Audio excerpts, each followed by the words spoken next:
Last time viscosity viscous force के regarding अपना topic पढ़िया सी और ਉਹਦੇ ਚ ਕੀ ਦੇਖਿਆ ਸੀ ਕਿ ਜਦੋਂ ਵੀ ਕਿਸੇ ਫਲੂਇਡ ਦੇ ਅੰਦਰ बॉडी मूव करती है तो ਉਹਦੇ ਤੇ ਇੱਕ ਵਿਸਕਸ ਫੋਰਸ लगती है और उस विस्कस फोर्स ਨੂੰ कैलकुलेट ਕਰਨ ਦਾ फार्मूला स्टोक्स ला तो ਸਿੱਖਿਆ ਸੀ ਆਪਾਂ पर ਨਾਲ ਇਹ ਗੱਲ ਵੀ याद रखी ਸੀਗੀ कि स्टोक्स ला ਸਾਨੂੰ ਦੱਸਦਾ ਤਾਂ ਹੈ कि how to find how to calculate viscous force पर ਕਿਹੜੇ केस ਚ ਜਦੋਂ बॉडी स्फेरिकल शेप ਚ ठीक है। अच्छा हुण एक फोर्स होर गल करनी है क्योंकि उसकी सानू जरूरत है। वैसे तो तुसी वो शायद लोअर क्लासेस पढ़ी होएगी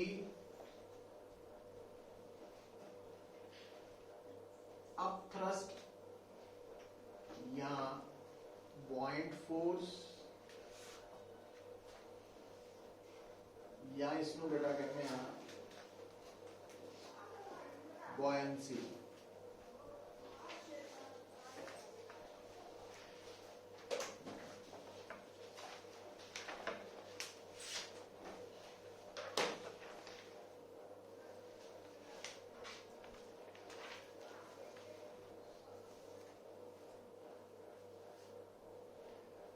upthrust और buoyant force और buoyancy।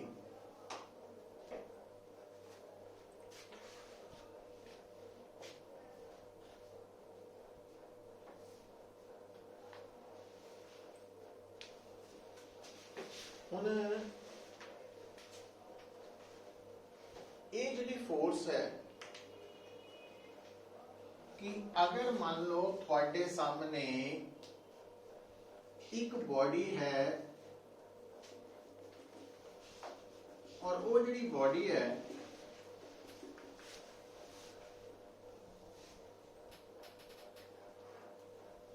वो इमर्स्ड इन फ्लूइड है और फ्लूइड का मतलब लिक्विड भी हो सकता गैस भी। तो लिक्विड या गैस दे अंदर एक बॉडी है। हुण ये जिहड़ी बॉडी है तुहानू नजर आ रही इहदा कुछ हिस्सा फ्लूइड दे अंदर है कुछ बाहर है इनू कहने हैं पार्शियली इमर्ज्ड और आ की हो गया कंप्लीटली इमर्ज्ड। हुण जदों ਆਪਾਂ ਗੱਲ ਕਰਦੇ ਹਾਂ ਤਾਂ ਅਸੀਂ ਵੀ ਫਲੂਇਡ ਦੇ ਅੰਦਰ ਆ 에ਅਰ। ਜਦੋਂ ਅਸੀਂ ਇੱਥੇ ਨਹੀਂ ਸੀ ਕਮਰੇ 'ਚ ਨਹੀਂ ਸੀ ਐਂਟਰ ਹੋਏ ਤਾਂ ਸਾਰਾ ਕਮਰਾ ਹਵਾ ਨਾਲ ਭਰਿਆ ਸੀ ਪਰ ਜਿੱਦਾਂ ਹੀ ਅਸੀਂ ਕਮਰੇ 'ਚ ਐਂਟਰ ਹੋਏ ਤਾਂ ਅਸੀਂ ਆਪਣੀ ਜਗ੍ਹਾ ਬਣਾਉਣ ਲਈ ਕੀ ਕੀਤਾ ਉਨੀ ਜਗ੍ਹਾ ਤੋਂ 에ਅਰ ਨੂੰ ਡਿਸਪਲੇਸ ਕਰਤਾ ਹੈ ਨਾ। ਹੁਣ ਹਰ ਮਟੀਰੀਅਲ ਦੀ ਇੱਕ ਪ੍ਰੋਪਰਟੀ ਹੁੰਦੀ ਹੈ ਇਲਾਸਟਿਸਿਟੀ। जितना ही बॉडी फ्लूइड के अंदर इमर्ज होती है चाहे फुली होए चाहे पार्शली होए तो वो फ्लूइड नू डिस्प्लेस करती है और ड्यू टू इलास्टिसिटी वो जिहड़ा डिस्प्लेस्ड फ्लूइड है वो की करता वा वापस अपनी जगह लैन दे लई बॉडी के ऊपर चारों पासियों फोर्सेस लगाता। तो इसका मतलब साडे ते भी डिस्प्लेस्ड एयर की कर रही है फोर्सेस लगा रही है और जदों असी डिस्प्लेस्ड फ्लूइड दे करके बॉडी के ऊपर लग रही फोर्सेस दा रिजल्टेंट कटदे हैं तो की नोट हुंदा कि इस बॉडी के ऊपर भी जिहड़ी की पार्शियली इमर्ज्ड है इहदे ऊपर भी जिहड़ी कंप्लीटली इमर्ज्ड है दोनों केसेस के ऊपर डिस्प्लेस्ड फ्लूइड की कर रहा फोर्स लगा रहा फोर्स भी फोर्सेस लगा रहा और उन्हां सारियां फोर्सेस की जिहड़ी रिजल्टेंट फोर्स है वो हमेशा बॉडी के ऊपर किधर नूं लगदी है, वर्टिकली अपवर्ड, और उस फोर्स नूं कहने आपां अपथ्रस्ट या कहने आ बुआइंट फोर्स या कहने आ बुआयंसी। तो बुआइंट फोर्स, बुआयंसी, अपथ्रस्ट का मतलब की है कि कोई भी बॉडी जिहड़ी फ्लूइड दे अंदर इमर्ज्ड है, ਉਹਦੇ ਉੱਪਰ फ्लूइड ने की करना, डिस्प्लेस्ड फ्लूइड ने नेट फोर्स लगानी है हमेशा किधर नूं, वर्टिकली अपवर्ड, और उस फोर्स नूं ਅਸੀਂ ਕੀ कहना या हाँ। तो ये गल याद रखनी है कि अपथ्रस्ट, buoyant फोर्स, buoyancy ये हमेशा वर्टिकली अपवर्ड लगनी है, जिस तरह बॉडी का वेट हमेशा वर्टिकली डाउनवर्ड होता, irrespective of the state of body. मतलब ये जिहड़ी इमर्ज्ड बॉडी है, ये चाहे फ्लूइड दे अंदर रुकी है, चाहे मोशन च, चाहे राइट नू जा रही है, लेफ्ट नू जा रही है, ऊपर जा रही है, नीचे जा रही है, अगे जा रही, पीछे जा रही, बुआइंट फोर्स हमेशा अपवर्ड लगनी है, वर्टिकली अपवर्ड। समझ आई नहीं गल? तो शुरू करो, लिखनी है फिर अपना कि व्हेन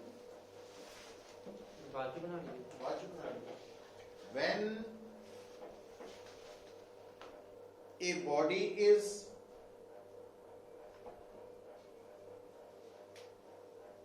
immersed, IMMERSED, ई वाला नहीं लेना है, इमर्ज नहीं करना है, emerged partially or fully in a fluid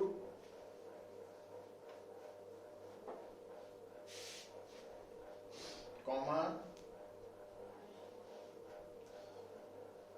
the fluid is displaced, the fluid is displaced, this displaced fluid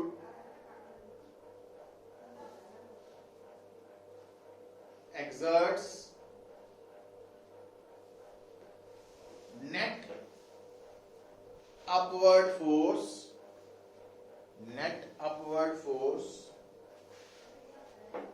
on the immersed body due to elasticity.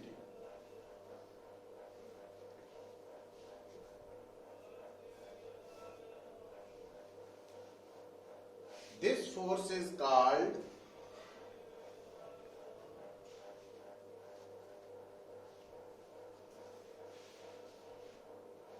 upthrust or buoyant force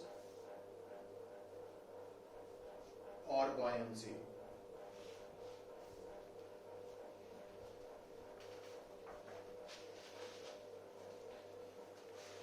The magnitude of, अगला para बना लियो, the magnitude of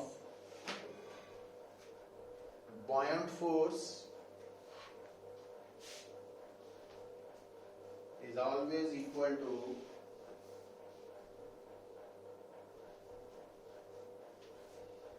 weight of displaced fluid,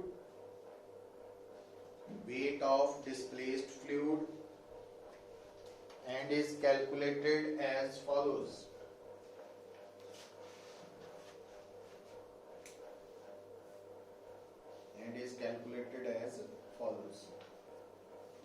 कितना in calculate करते हैं अभी देखो, तो वहाँ diagrams बना लो पहला।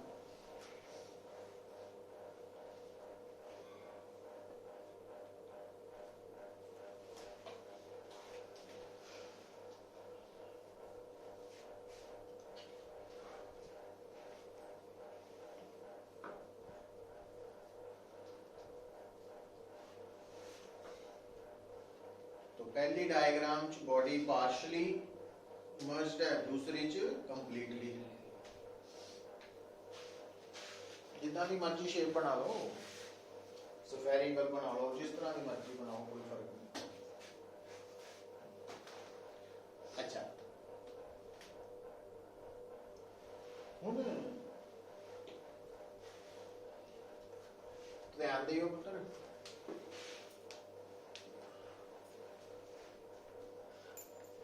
V है वॉल्यूम ऑफ द बॉडी, देख लो V की है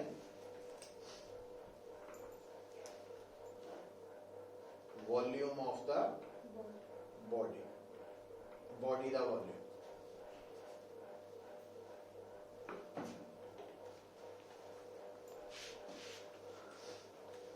सिग्मा है डेंसिटी ऑफ द बॉडी, उन्हें सरफेस टेंशन ना मान लियो, density of the body.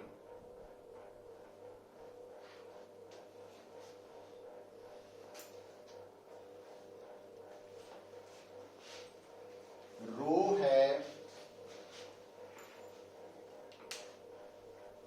Density of the fluid, रो इथे है फ्लूइड दी डेंसिटी, वो लिक्विड भी हो सकता है, गैस भी। ते अगली गल आन लगी, देखियो पुत्र, इस केस च क्योंकि बॉडी कंप्लीटली इमर्ज्ड है,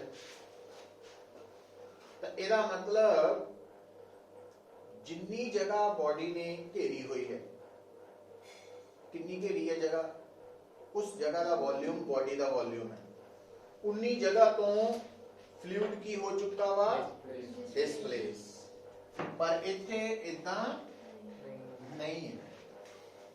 इथे क्योंकि पूरी बॉडी का वॉल्यूम V है, बट फ्लूइड का वॉल्यूम जेड़ा डिस्प्लेस होया सिर्फ लाल वाला ही है, समझ आई गल?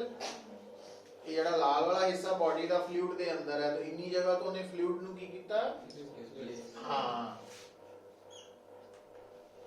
तो V डैश की है, देखो V डैश है वॉल्यूम ऑफ डिस्प्लेस्ड फ्लूइड,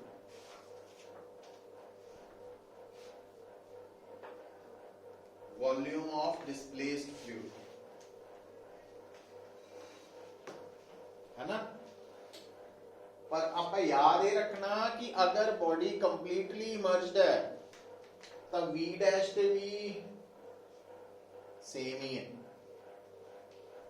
पर अगर बॉडी कंप्लीटली इमर्ज्ड नहीं है, फिर V डैश की वैल्यू बॉडी के वॉल्यूम तो घट है,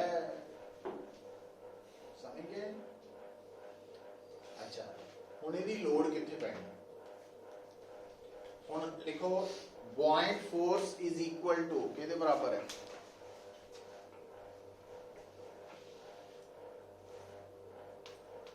ऊपर लिखाया कुछ ना, उसका नाम है ना, वेट ऑफ, हाँ, so buoyant force is equal to weight of displaced fluid।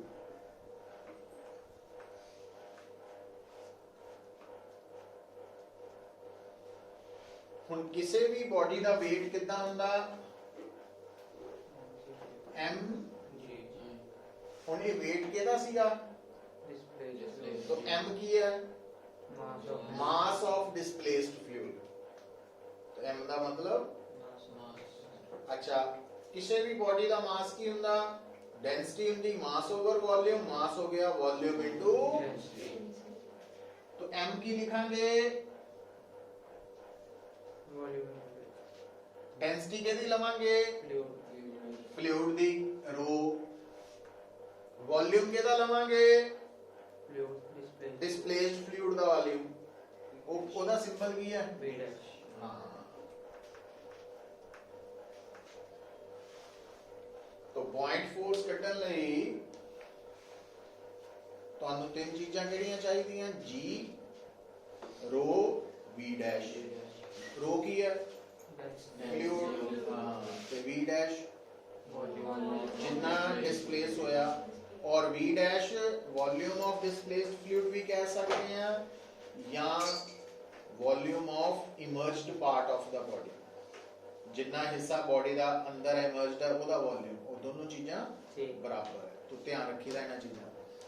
So buoyant force कितना कैलकुलेट कीती असी? Weight of displaced fluid. और buoyant force हमेशा लगनी किधर नु है? वर्टिकली या वर्टिकली। हाँ, और नोट करके लिख लो, buoyant force is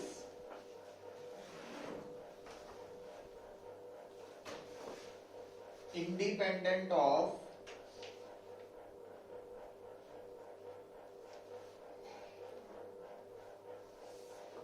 velocity of the body in the fluid। ਉਹਦੇ ਤੇ डिपेंड नहीं करती velocity of body in the fluid।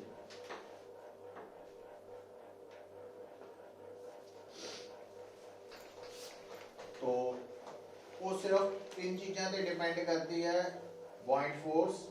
पहली इमर्ज्ड पोर्शन का वॉल्यूम, दूजा लिक्विड दी या फ्लूइड दी डेंसिटी, तीजा एक्सेलरेशन ड्यू टू मास। तो इस गल का कोई लेना देना नहीं कि बॉडी रेस्ट ते है कि मोशन च है, ते जे मोशन च है तो कितनी स्पीड नाल जा रही है, किधर नूं जा रही है, इसका कोई कंसर्न नहीं है। चलो, ਇਹਦਾ मतलब ये भी हो गया पुत्र भी अगर हम देखो ਜਿਹੜੀ राइट साइड ਤੇ डायग्राम है ਉਹਦੇ कंप्लीटली इमर्ज्ड है बॉडी, पूरा वॉल्यूम बॉडी का अंदर ही है ना। तो जब तक बॉडी पूरी दी पूरी अंदर है फ्लूइड दे, तो V डैश च कोई बदलाव आ रहा रोज G च, ਇਹਦਾ मतलब buoyant फोर्स की रहेगी, कांस्टेंट रहेगी। हाँ, अगर बॉडी ऊपर नूं इदां आनी शुरू हो जाए फिर की हो, किहदे ते फर्क पै रहा? buoyant force फर्क पाऊ क्यों? क्योंकि भी चेंज हो गया। चेंज हो V नहीं कहना, V डैश चेंज हो रहा, घट रहा, तो buoyant force भी घटेगी। समझ आई है गल? तो ये ध्यान च रखीदा। हुण buoyant force बारे आपां इस करके पढ़ना पै गया क्योंकि अगला टॉपिक जिहड़ा साडे सिलेबस का पार्ट है वो buoyant force नाल जुड़िया। अदरवाइज डायरेक्ट सिलेबस च उन्होंने buoyant force वाला पोर्शन हटा दिया सी, पर करना पैना क्योंकि अगला हेडिंग लिखिए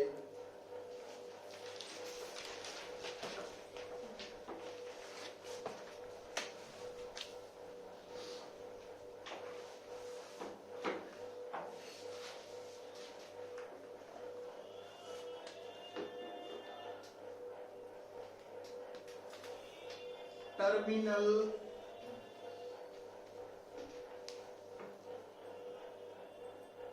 वेलोसिटी।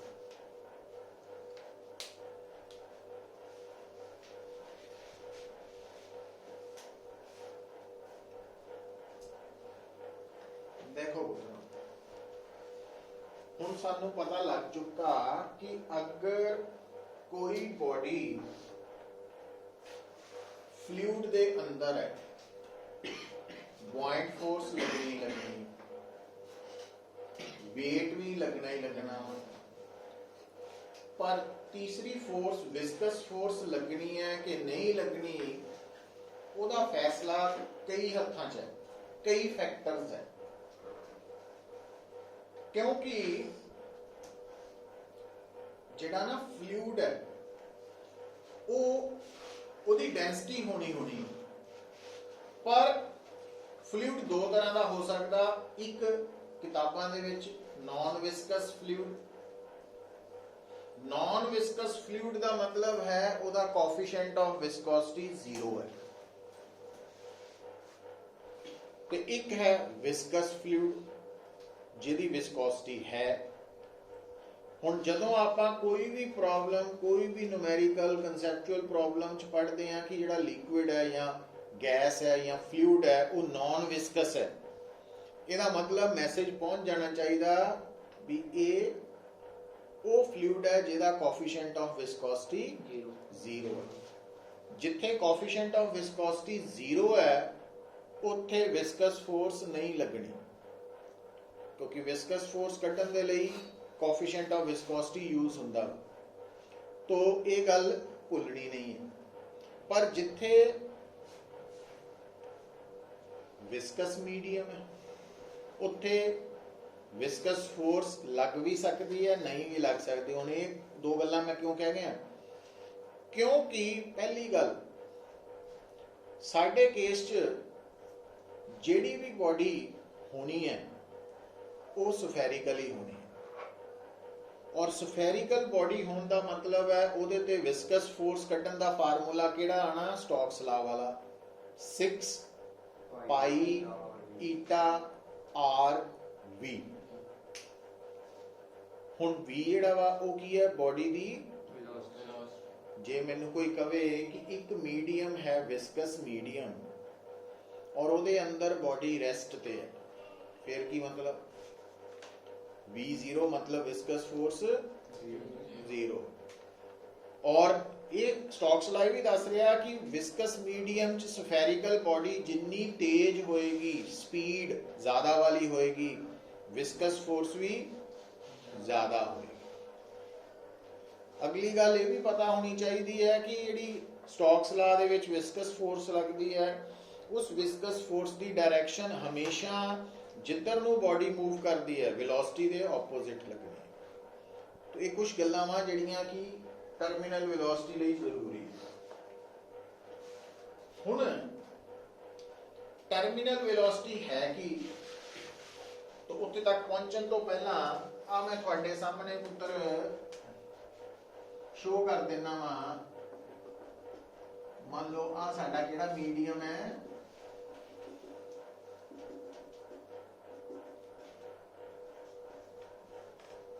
ਵਿਸਕਸ ਮੀਡੀਅਮ ਹੈ।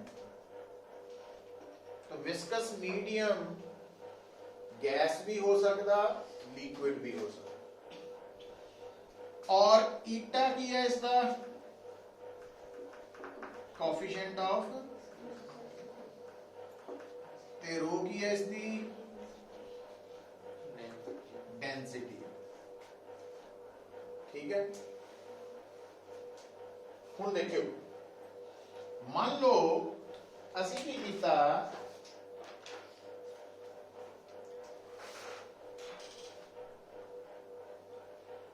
आ एक स्फेरिकल बॉडी है जिसका रेडियस की है r। इनू असी ड्रॉप करता, मतलब असी की देख रहे हैं, जिहड़ी साडी स्फेरिकल बॉडी है वो विस्कस मीडियम दे अंदर शुरू च किथे किहड़े पॉइंट ते है, ए ते है, उत्थे ड्रॉप हुई है। ड्रॉप दा मतलब वेलोसिटी 0। तो क्या इथे विस्कस फोर्स लगेगी,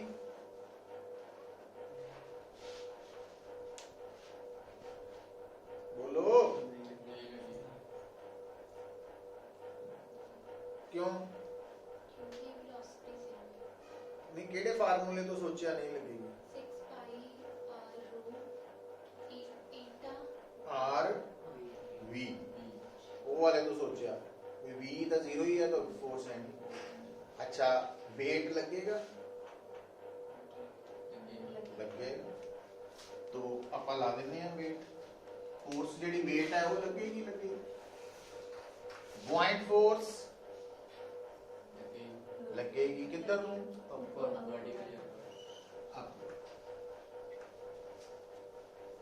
ठीक है। और अगर असी मान लीए कि वेट पॉइंट फोर्स तो ज्यादा हो, तो इस बॉडी ते नेट फोर्स लग रही है कि नहीं लग रही,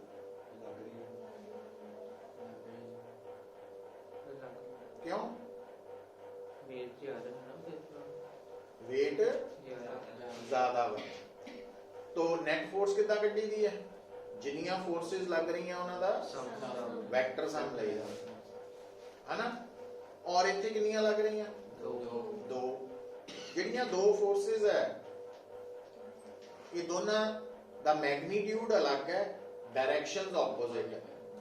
तो ਜਦੋਂ दो फोर्सेस जिन्हां दा मैग्नीट्यूड डिफरेंट होए, डायरेक्शन ऑपोजिट होए, उन्हां ਨੂੰ ऐड करना होए ਤਾਂ रिजल्टेंट फोर्स हमेशा किधर ਨੂੰ आंदी है, लार्जर दी तरफ, ਵੱਡੀ ਦੀ तरफ। तो ਵੱਡੀ नेट फोर्स किधर ਨੂੰ लग रही, नीचे ਨੂੰ। ਹੁਣ अगर नेट फोर्स नीचे ਨੂੰ लग रही है तो रुकी हुई बॉडी ने की करन लग पैना, हाँ एक्सेलरेट करना। तो नेट फोर्स लग रही है तो एक्सेलरेट करेगी। एक्सेलरेट का मतलब वेलोसिटी चेंज, हाँ, पहला रुकी सी, हुण मोशन च हो गई तो बॉडी आ गई, वेलोसिटी आ गई, बॉडी मोशन च आ गई। तो जितना ही बॉडी मोशन च आई तो हुण विस्कस फोर्स भी लगनी शुरू हो गई। किधर नूं लगू विस्कस फोर्स, ऊपर नूं। क्यों, हाँ क्योंकि विस्कस फोर्स ऊपर नूं लगनी है, F, ठीक है। अच्छा, हुण विस्कस फोर्स किस गल ते डिपेंड करती है, 6 पाई थीटा। तो क्योंकि शुरू च बॉडी ने हौली हौली स्पीड अप होना, तो शुरू च v की होनी है, शुरू च तो 0 ही सी, हुण थोड़ी है, घट है। तो ਇਹਦਾ मतलब f भी घट है ना। हुण ਇਹਨੂੰ मैं नंबर नाल समझाउण लगा तो वो तुसी पेपर च नहीं लिखना, सिर्फ साडी समझ लई। मान लो आ है 25 और आ है 16, ता इत्थे नेट फोर्स कितनी लग रही है, 9। किधर नूं, नीचे नूं। ਇਹਦਾ मतलब इस 9 फोर्स ने की करना, बॉडी की स्पीड नूं इंक्रीज करना। जितना ही रेस्ट तो बॉडी ने मोशन च आना ਤਾਂ विस्कस फोर्स भी रोल प्ले करन लग पई। ਤਾਂ ਹੁਣ अच्छा वेट ਤਾਂ फिक्स रहना, buoyant फोर्स भी वो क्यों कांस्टेंट्स है, buoyant फोर्स पूरी बॉडी इमर्ज्ड है। पर F ਜਿਹੜੀ ਪਹਿਲਾਂ ਹੈ ਨਹੀਂ ਸੀ, ਉਹ ਮੰਨ ਲਓ ਹੈਗੀ ਹੈ, F ਕਿੰਨੀ ਹੈ, 6 ਨਿਊਟਨ ਹੋ ਗਈ ਹੈ ਨਾ। ਹੁਣ ਉੱਪਰ ਨੂੰ ਫੋਰਸ ਕਿੰਨੀ ਹੈ, 22, नीचे ਨੂੰ स्टिल हाले की है, थल्ले ਨੂੰ। ਇਹਦਾ मतलब बॉडी हाले स्टिल एक्सेलरेट, ਉਹਦੀ स्पीड फिर ਵਧੇਗੀ। ਜੇ स्पीड ਵਧ ਗਈ ਤਾਂ ਜਿਹੜੀ ਇਹ ਵਿਸਕਸ ਫੋਰਸ 6 ਹੈ ਇਹ ਵਧ ਕੇ ਕਿੰਨੀ ਹੋ ਜੂ, 7 ਹੋ ਗਈ। सोचो ਜੇ 7 भी हो गई ਤਾਂ ਵੀ ਉੱਪਰ ਨੂੰ ਫੋਰਸ ਕਿੰਨੀ ਹੈ, ਤੇ नीचे ਨੂੰ हाले भी थल्ले नु फोर्स, हाले होर स्पीड ਵਧੂ। तो विस्कस फोर्स फिर कितनी हो गई, 8 हो गई। हाले भी होर बढ़ेगी स्पीड, है ना। तो कितनी हो गई, 9। तो जितना ही 9 हुई, मान लो ये ना समझाने की गल है, 9 हुई, ऊपर नु फोर्स थल्ले नु, ऊपर थल्ले बराबर हो गई, एक्सेलरेट होना, स्पीड कांस्टेंट हो गई, 0 नहीं हुई, कांस्टेंट। समझे। तो ਇਹਦਾ मतलब की होया, हुण इस तो बाद ना ਤਾਂ B ने ਵਧਣਾ, वो फिक्स ही है, ना वेट ने ਵਧਣਾ, ਤੇ F भी फिक्स हो गई। ਇਹਦਾ मतलब इस तो बाद बॉडी ने कांस्टेंट वेलोसिटी नाल चलते रहना। तो ਆਪਾਂ ਗੱਲ ਸਿੱਖਣੀ ਕੀ ਹੈ कि ਜਦੋਂ ਕਿਸੇ ਫਲੂਇਡ ਦੇ ਅੰਦਰ ਅਸੀਂ ਬੋਡੀ ਨੂੰ ਡ੍ਰੌਪ ਕਰਦੇ ਹਾਂ ਤਾਂ ਉਹ ਬੋਡੀ ਕੁਝ ਦੇਰ ਲਈ ਤਾਂ ਸਪੀਡ ਅਪ ਹੁੰਦੀ ਹੈ, ਪਰ ਉਸ ਤੋਂ ਬਾਅਦ ਉਹਦੀ ਸਪੀਡ ਕਾਂਸਟੈਂਟ ਹੋ ਜਾਂਦੀ ਹੈ, ਮੈਕਸਿਮਮ ਹੋ ਕੇ ਕਾਂਸਟੈਂਟ ਹੋ ਜਾਂਦੀ ਹੈ। ਤਾਂ ਉਸ ਮੈਕਸਿਮਮ ਕਾਂਸਟੈਂਟ ਸਪੀਡ ਨੂੰ ਅਸੀਂ ਕੀ ਕਹਿਣਾ? Terminal velocity. ਔਰ ਜਦੋਂ ਤੁਹਾਨੂੰ ਕਿਸੇ ਨੇ ਕਹਿਣਾ ਕਿ ਬੋਡੀ ਦੀ ਵੈਲੋਸਿਟੀ ਟਰਮੀਨਲ ਵੈਲੋਸਿਟੀ ਹੈ, ਨਾਲ ਹੀ ਸਮਝ ਜਾਣਾ ਕਿ ਬੋਡੀ ਤੇ ਨੈਟ ਫੋਰਸ ਜ਼ੀਰੋ ਹੈ। बॉडी इक्विलिब्रियम च डायनामिक इक्विलिब्रियम च। तो ਆਪਾਂ ਆ ਜਿਹੜੇ ਕੇसेस ਹੈ तो ਇਹਦੇ ਤੇ ਕੰਸੈਂਟਰੇਟ ਕਰਨਾ और ਅਸੀਂ ਇਹ ਮੰਨਣਾ कि इस वक्त अगर वेलोसिटी टर्मिनल है तो इट मींस ऊपर ਨੂੰ ਲੱਗਣ ਵਾਲੀ ਟੋਟਲ ਫੋਰਸ ਤੇ ਨੀਚੇ ਨੂੰ ਲੱਗਣ ਵਾਲੀ ਟੋਟਲ ਫੋਰਸ बराबर है। ठीक है, तो टर्मिनल वेलोसिटी है कि ਇਹਦੇ ਬਾਰੇ ਲਿਖਣਾ ਸ਼ੁਰੂ ਕਰੀਏ ਪਹਿਲਾਂ, ਫਿਰ ਆਪਾਂ ਡਾਇਗਰਾਮ ਵੱਲ ਆਵਾਂਗੇ। टर्मिनल वेलोसिटी है, it is the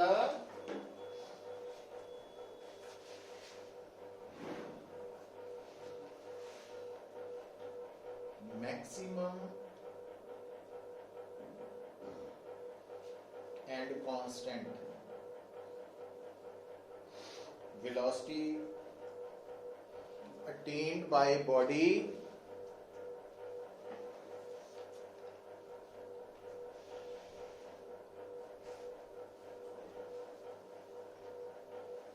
after traveling certain distance in a viscous medium। Viscous medium कुछ डिस्टेंस कवर करन तो बाद कांस्टेंट ते maximum velocity JD body attain करती है, that is called terminal velocity. लिख लिया? हुण ये डायग्राम पढ़ाओ।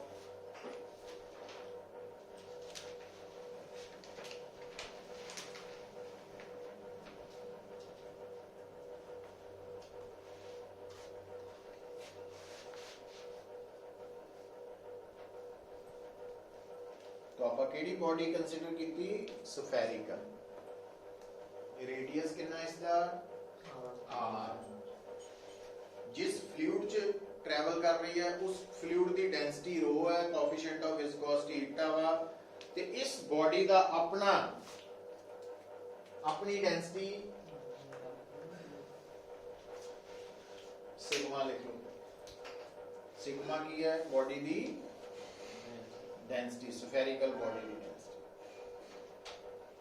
Density of spherical body.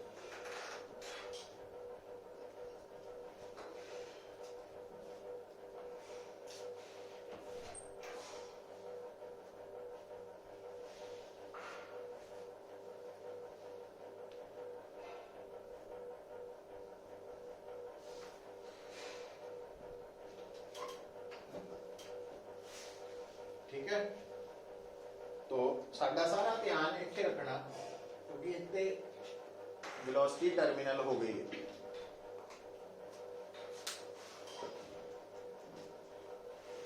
लिखो when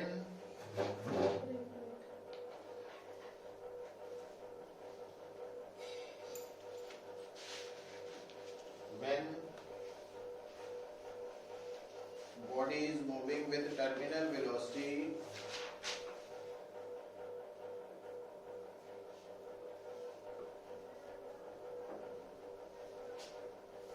it is in dynamic equilibrium,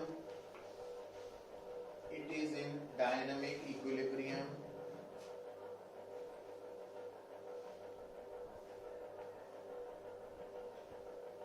bracket लिख सकते हैं net force 0 is equal to 0।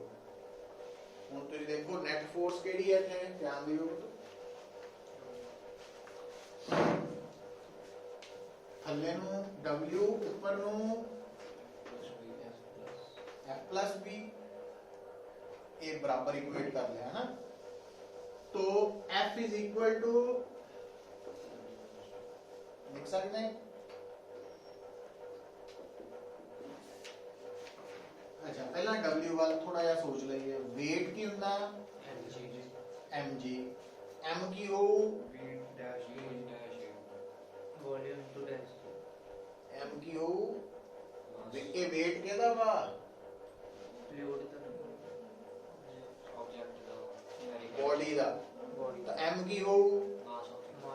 ਦਾ ਮਾਸ ਤੇ ਮਾਸ of body volume of body into Density of volume.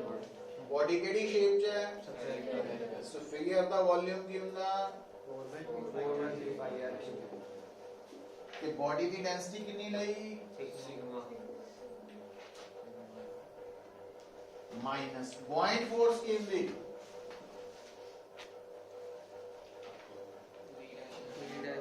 V dash ਦਾ ਮਤਲਬ Fluid ਦਾ volume. ਫਲੂਇਡ ਦਾ volume ਪਰ ਕਿਉਂਕਿ ਇੱਥੇ ਦੇਖੋ ਪੂਰੀ ਤਰ੍ਹਾਂ ਨਾਲ ਇਮਰਜਡ ਹੈ V ਤਾਂ ਫਿਰ V dash ਔਰ V equal. ਔਰ ਮਤਲਬ ਆਪਾਂ ਇਮਰਜਡ ਬੋਡੀ ਦਾ ਵੋਲਿਊਮ ਤੇ ਪੂਰੀ ਬੋਡੀ ਦਾ ਵੋਲਿਊਮ ਸੇਮ ਹੀ ਹੋ ਗਿਆ ਇਟ ਮੀਨਸ ਵੋਲਿਊਮ ਇੱਥੇ ਕਿੰਨਾ ਆਣਾ ਆਹੀ ਰਹਿਣਾ ਪਰ ਪੁਆਇੰਟ ਫੋਰਸ ਚ ਡੈਂਸਿਟੀ ਕਿਹਦੀ ਲਈ ਦੀ ਹੈ ਫਲੂਇਡ ਦੀ ਸਮਝੇ ठीक है हाँ थोड़ियां अखां ते थोड़ा दिमाग खोल लो कोई गल एडी लंबी है नहीं दिमाग खोलना औखा वा अखां दा फिर खुल जाने एफ की है केड़ी force Viscous force. Viscous force formula 6 pi eta 6 pi eta r R v. v नहीं होना इस वक्त ਜਦੋਂ ਇਕੁਇਲਿਬ੍ਰੀਅਮ ਹੈ ਤਾਂ b ਦੀ ਵੈਲਿਊ ਟਰਮੀਨਲ ਦੇ ਬਰਾਬਰ ਹੈ ਮਤਲਬ ਇੱਥੇ ਆਪਾਂ vd ਲਿਖਤਾ ਇੰਨੀ ਗੱਲ ਅੱਛਾ ਹੁਣ ਇੱਕ ਸਟੈਪ ਆਪਾਂ ਜਾਣ ਕੇ ਵਧਾ ਲਿਆ ਆ ਲੋ ਪਾਈ ਨਾਲ ਪਾਈ ਗਿਆ एक आर गया तो इधर आर स्क्वायर रह गया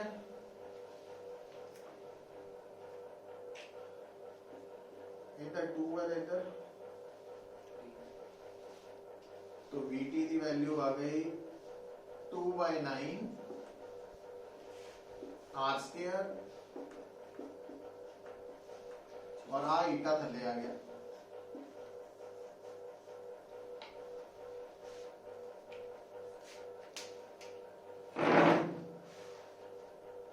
ये डेरिवेशन इंपॉर्टेंट है आ सकती है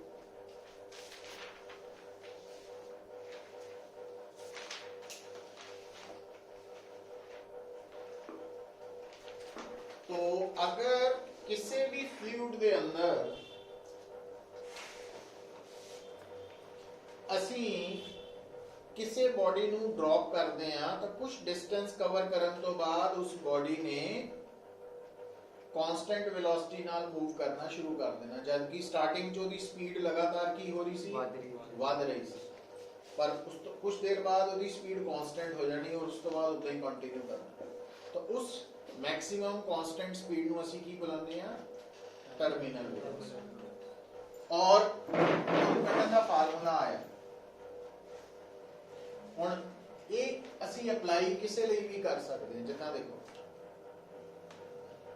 रेन ड्रॉप्स है ਜਿਹੜੀਆਂ रेन ड्रॉप्स है ਉਹ ਕਲਾउड्स ਤੋਂ ਜਦੋਂ ਸੈਪਰੇਟ ਹੁੰਦੀਆਂ ਤੇ ਥੱਲੇ ਆਣਾ ਸ਼ੁਰੂ ਕਰਦੀਆਂ ਹੈਨਾ ਤਾਂ ਉਹਨਾਂ ਦੀ ਇਨੀਸ਼ੀਅਲ ਵੈਲੋਸਿਟੀ ਕੀ ਹੁੰਦੀ ਹੈ 0 ਪਰ ਉਹ ਕਿਹੜੇ ਮੀਡੀਅਮ ਚ ਥੱਲੇ ਆ ਰਹੀਆਂ 에ਅਰ ਵਿਸਕਸ ਮੀਡੀਅਮ ਚ तो रेन ड्रॉप्स दे केस च सिग्मा की बन जू रेन ड्रॉप्स दी डेंसिटी और रेन ड्रॉप्स का दियां बनियां पानी दियां ते रो की बन जू हवा दी डेंसिटी क्योंकि उत्थे विस्कस मीडियम की है एयर समझ गए तो जिस तरह कोक है ਉਹਦੇ ਚ बबल्स बनते हुण बबल स्फेरिकल शेप च हुंदे गैस है ते आले दुआले विस्कस मीडियम की है कोक लिक्विड तो जे तुहानू कोई कहे कि कोक दी बोतल च टर्मिनल वेलोसिटी कड्डो ਤਾਂ ਫਾਰਮੂਲਾ ਆਹੀ ਯੂਜ਼ ਹੋਣਾ, ਪਰ ਇਹਦੇ ਚ ਸਿਗਮਾ ਕੀ ਹੋਣੀ ਹੈ, ਕੋਕ ਦੇ ਅੰਦਰ ਜਿਹੜੀ ਗੈਸ ਬਬਲ ਬਣਿਆ ਉਸ ਗੈਸ ਦੀ ਡੈਂਸਿਟੀ, ਤੇ ਰੋ ਕੀ ਹੋਣੀ ਹੈ, लिक्विड दी ਲਿਕੁਇਡ ਦੀ, ਜਿਹੜਾ ਕੋਕ ਜਿਸ ਮਟੀਰੀਅਲ ਦਾ ਬਣਿਆ ਉਹਦੀ ਡੈਂਸਿਟੀ ਉਹ ਦਿੱਤੀ ਹੋਣੀ, ਉਹ ਤੁਸੀਂ ਨਹੀਂ ਯਾਦ ਕਰਨੀ। ਅੱਛਾ ਹੁਣ ਉਲਟ ਕੀ ਹੋਣਾ, ਦੇਖੋ ਗੱਲ, ਜਦੋਂ ਤਾਂ ਆਪਾਂ ਰੇਨ ਡ੍ਰੌਪਸ ਦੀ ਗੱਲ ਕਰਦੇ ਹਾਂ, ਜੇ ਰੇਨ ਡ੍ਰੌਪ ਦੀ ਟਰਮੀਨਲ ਵੈਲੋਸਿਟੀ ਕੱਢਣ ਨੂੰ ਕਵੇ, ਇਸ ਫਾਰਮੂਲਾ 'ਚ ਸਿਗਮਾ ਕੀ ਹੋਣਾ, ਰੇਨ ਦੀ ਡੈਂਸਿਟੀ, ਰੇਨ ਮਤਲਬ ਪਾਣੀ ਦੀ ਡੈਂਸਿਟੀ, ਤੇ ਰੋ ਕੀ ਹੋਣੀ, ਹਵਾ ਦੀ ਡੈਂਸਿਟੀ, ਔਰ ਹਵਾ ਦੀ ਡੈਂਸਿਟੀ ਘੱਟ ਹੈ, ਸਿਗਮਾ ਜ਼ਿਆਦਾ ਵਾ। ਇਹਦਾ ਮਤਲਬ ਆ ਜਿਹੜਾ ਫਰਕ ਹੈ, ਡਿਫਰੈਂਸ ਹੈ, ਪੋਜ਼ਿਟਿਵ ਹੈ। ਪੋਜ਼ਿਟਿਵ ਦਾ ਮਤਲਬ ਟਰਮੀਨਲ ਵੈਲੋਸਿਟੀ ਦੀ ਡਾਇਰੈਕਸ਼ਨ ਡਾਇਗਰਾਮ ਦੇ ਅਕੋਰਡਿੰਗਲੀ ਥੱਲੇ ਨੂੰ ਹੈ, ਨੀਚੇ ਨੂੰ, ਔਰ ਰੇਨ ਡ੍ਰੌਪ ਨੀਚੇ ਨਹੀਂ ਆਉਂਦੀ ਹੈ।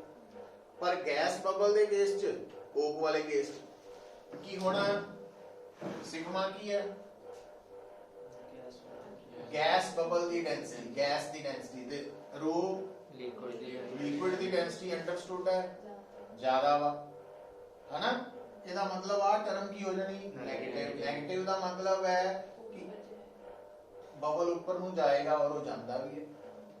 ਕੋਕ ਦੇ ਵਿੱਚ, ਸੋਡਾ ਵਾਟਰ ਬੋਟਲ 'ਚ ਬਬਲਸ ਕਿਤੇ ਨੂੰ ਜਾਂਦੇ ਆ, ਉੱਪਰ ਨਹੀਂ ਜਾਂਦੇ ਆ ਨਾ, तो वो केस है, मतलब टर्मिनल वेलोसिटी की वैल्यू ਇਹਦੇ ਤੋਂ ਕੱਟ ਹੋ ਗਈ, ਬਟ ਡਾਇਰੈਕਸ਼ਨ ਉੱਪਰ ਨੀਚੇ ਹੋ ਸਕਦੀ ਹੈ, और डिपेंड करेगा डेंसिटी ਤੇ।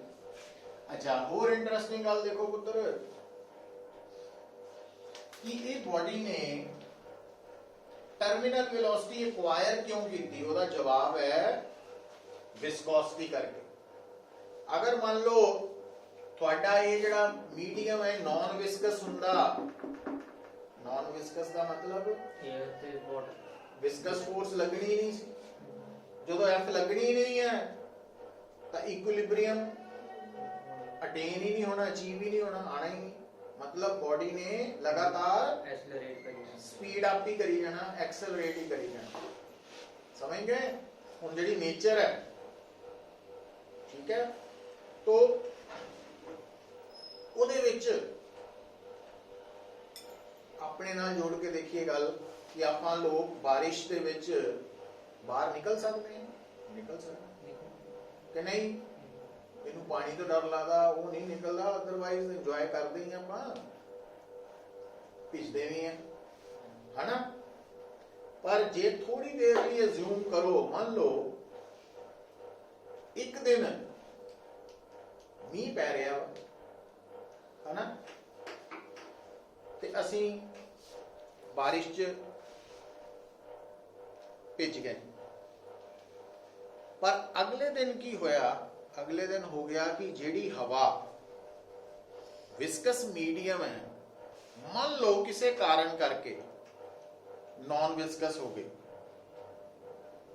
ਤਾਂ ਫਿਰ ਅਗਰ ਬਾਰਿਸ਼ ਹੁੰਦੀ ਹੈ ਔਰ ਅਗਲੇ ਦਿਨ ਆਪਾਂ ਜਾਂਦੇ ਆ ਮੀਂਹ 'ਚ, ਤਾਂ ਉੱਥੇ ਖੜੇ ਨਹੀਂ ਹੋਣਾ। ਕਿਉਂ ਨਹੀਂ ਹੋਣਾ, ਸਪੀਡ ਜ਼ਿਆਦਾ, ਕਿਉਂਕਿ ਜਿੰਨੀ ਹਾਈਟ ਤੋਂ ਇਹ ਰੇਨ ਡ੍ਰੌਪਸ ਗਿਰਦੀਆਂ ਵਾ, ਤਾਂ ਇਹ ਵਿਸਕਸ ਮੀਡੀਅਮ ਕਰਕੇ ਹੀ ਉਹ ਕੁਝ ਡਿਸਟੈਂਸ ਤੱਕ ਹੀ ਸਿਰਫ ਐਕਸਲਰੇਟ ਕਰਦੀਆਂ, ਉਸ ਤੋਂ ਬਾਅਦ ਵੈਲੋਸਿਟੀ ਕਾਂਸਟੈਂਟ ਹੋ ਕੇ ਗਿਰਦੀਆਂ।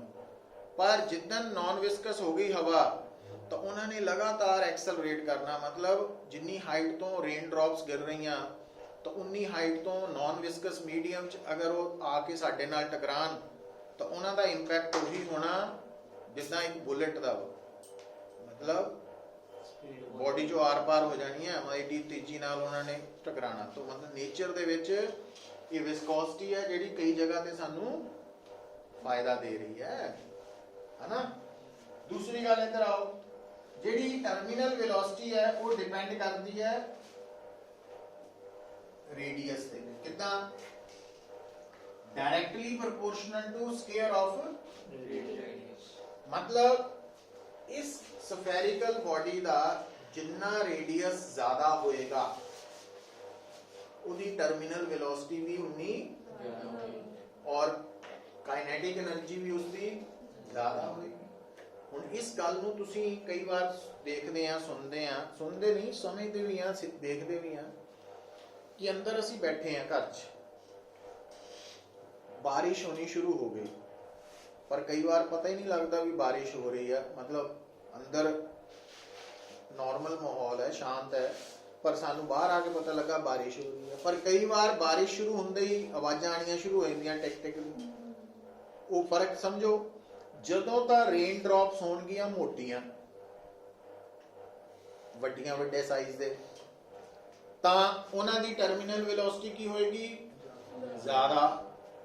ਜਦੋਂ ਟਰਮੀਨਲ ਵੈਲੋਸਿਟੀ ਜ਼ਿਆਦਾ ਹੋਏਗੀ ਤਾਂ ਕਾਈਨੈਟਿਕ એનર્ਜੀ ਵੀ ਜ਼ਿਆਦਾ। ਤੇ ਜਦੋਂ ਜ਼ਮੀਨ ਤੇ ਆ ਕੇ ਜਾਂ ਕਿਸੇ ਸਰਫੇਸ ਨਾਲ ਟਕਰਾਣਗੀਆਂ ਤਾਂ ਉਹਨਾਂ ਦੀ ਜ਼ਿਆਦਾ ਕਾਈਨੈਟਿਕ એનર્ਜੀ ਹੋਣ ਕਰਕੇ ਲਾਸ ਵੀ ਜ਼ਿਆਦਾ ਹੋਏਗਾ, ਤਾਂ ਸਾਊਂਡ ਵੀ ਜ਼ਿਆਦਾ ਪੈਦਾ ਹੋਏਗਾ। ਤੇ ਜੇ ਬਰੀਕ ਵਾਲਾ ਮੀਂਹ ਹੈ ਤਾਂ ਡ੍ਰੌਪਸ ਹੈਗੀਆਂ ਛੋਟੀਆਂ, ਤਾਂ ਟਰਮੀਨਲ ਵੈਲੋਸਿਟੀ ਵੀ ਘੱਟ ਹੈ, तो काइनेटिक एनर्जी भी घट है, तो इस करके किसी चीज नाल टकरान ते आवाज भी घट ही आएगी। तो वो कंसेप्ट ਇਹਦੇ ਚ ਲੁਕਿਆ ਹੋਇਆ ਹੈ ਨਾ। तो ये एक्सप्रेशन टर्मिनल वेलोसिटी भी ਸਾਡੇ ਲਈ इंपॉर्टेंट है, ਜਿਹਦੇ ਬੇਸ ਤੇ ਫਾਰਮੂਲਾਜ਼ ਤੇ ਬੇਸ ਤੇ ਨੂਮੈਰੀਕਲ ਆ ਸਕਦੇ ਆ। दूसरा लिखिए ਆਪਾਂ ग्राफ, ਇਹ ਕਰ ਲਿਆ ਨੋਟ है? तो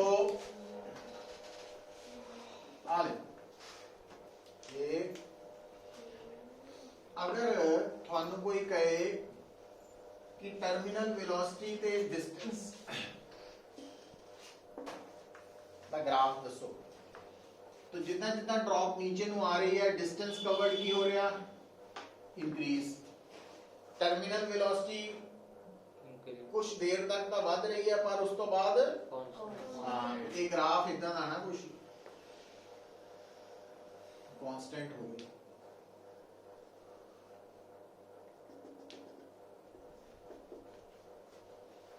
कुछ डिस्टेंस कवर करने तो बाद कांस्टेंट हो गई है।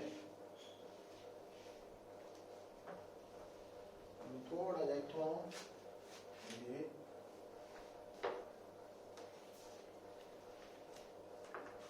कांस्टेंट कर दो।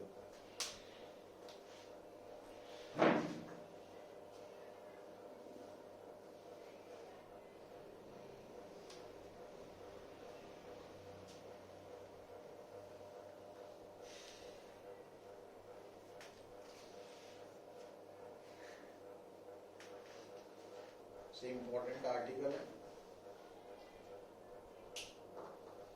ਇਹਦਾ ਸ਼ਾਰਟ ਟੈਸਟ ਕੱਲ ਤਿਆਰ ਕਰ ਲਈਓ, एग्जाम ਚ ਆ ਜਾਂਦੀਆਂ ਡੈਰੀਵੇਸ਼ਨਸ। तो बेसिक फंडा पढ़ लो भी f plus v is equal to w करना, और तो फार्मूला आ जाएगा।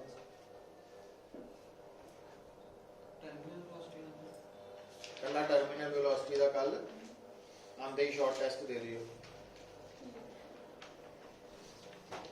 ਤੇ ਲਾਸਟ ਲਿਖੋ ਅੱਜ ਲਈ ਨੂਮੈਰੀਕਲ ਇੱਕ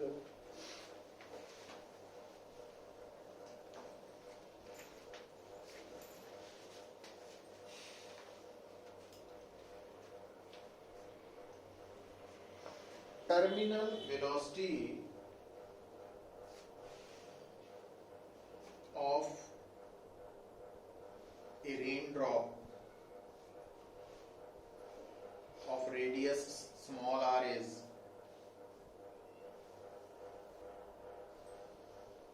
2 meter per second.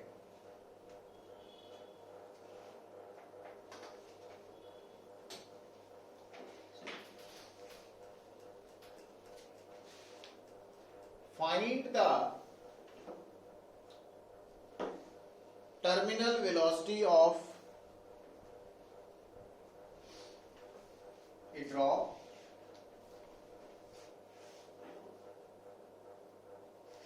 which is made of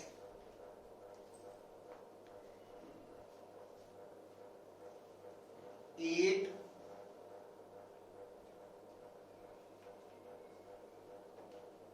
above drops.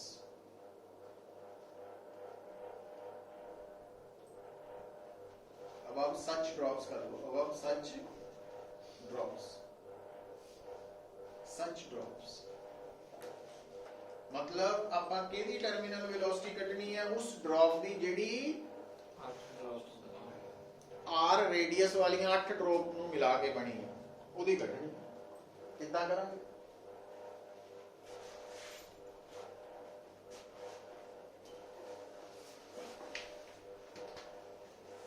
तो हाँ देखियो जरा, आ एक ड्रॉप है, ਇਹਦਾ रेडियस कितना वा, तो ਇਹਦੀ टर्मिनल वेलोसिटी इस फार्मूला ਦੇ अकॉर्डिंगली होएगी r स्क्वायर, है ना। पर दूसरी ड्रॉप आ है,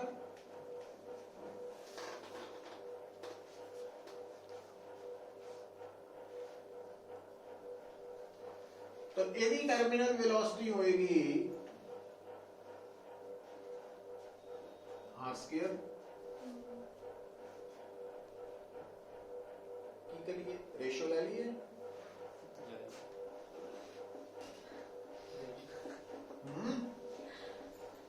आ गया आंसर। रेशियो लवांगे तो प्रोपोर्शनैलिटी साइन इक्वालिटी साइन चलू। हुण आ वैल्यू कितनी दित्ती है, 2 तो ਇਹਦਾ मतलब VT डैश भी आ गया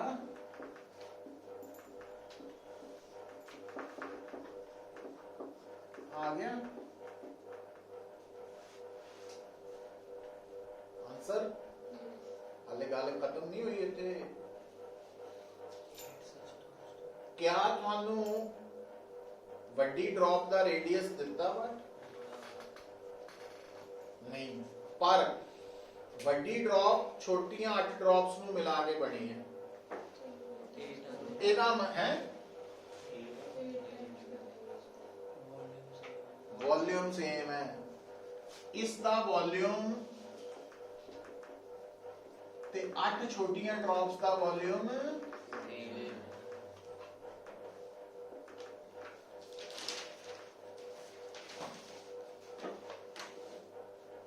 पता लग गया। है क्यूब रूट ले लिया ना, तो 8 का क्यूब रूट 2 है। तो हुण गल बनी है,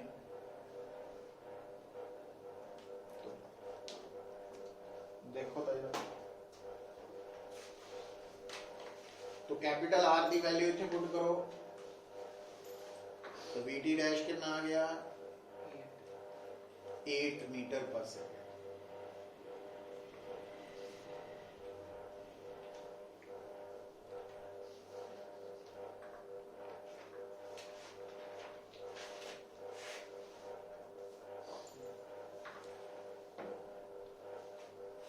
है ना, एकदम हुणे 8 की जगह 16 होवे, 27 होवे, 1000 होवे, मर्जी होवे करी जो। मतलब इधरों वॉल्यूम वालों में रिलेशन आ सकता है। ये अपन सरफेस एनर्जी वाले केस च भी कीता सी, याद है? तेनू क्यों नहीं याद?